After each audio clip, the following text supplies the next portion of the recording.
போய் பக்கத்து வீட்டுல கொஞ்சம் புளி மட்டும் வாங்கிட்டு வா. சீக்கிரம் போய் ஓடிட்டு வா. சீக்கிரம் போய் புளி வாங்கிட்டு வாடா. இருமா போறேன், வெயிட் பண்ண. போனியா? சீக்கிரம் செல்லு வச்சுட்டு போடா. செல்லையா பாத்துட்டு இருக்கிறான். இரு, நான் போயிட்டு வரேன். நீ உட்காந்து வேலையை பாரு, நான் போயிட்டு வரேன். சரிப்பா, சரி போயிட்டு வாப்பா. இந்த ஆள் இவ்வளவு நல்லவன் இல்லையே, இப்போ இடிக்குதே. அம்மா நான் இருடிய வர்றேன். கோமதி, வீட்டுல இருக்கிறியாடியே? இருங்க வர்றேன். என்ன வேணும்? நீதான் வேணும். தக்காளி கதை எப்படி போகுதா? வீட்டுக்கு அடிய மோனை உளிச்சு போடுறேன், உளிச்சு. என்னது? இல்ல இல்ல இல்ல இல்ல இல்ல, என்னோட பொண்டாட்டி உன்கிட்ட கொஞ்சம் புளி வாங்கிட்டு வர சொன்னான். கொஞ்சம் புளி இருந்தா கொடுக்குறியா கோமதி? புளி.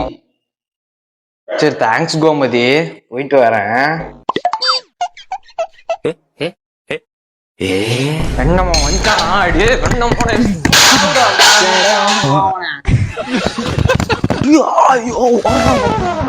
இன்னைக்கு என்னெல்லாம் பண்ண போறாரோ?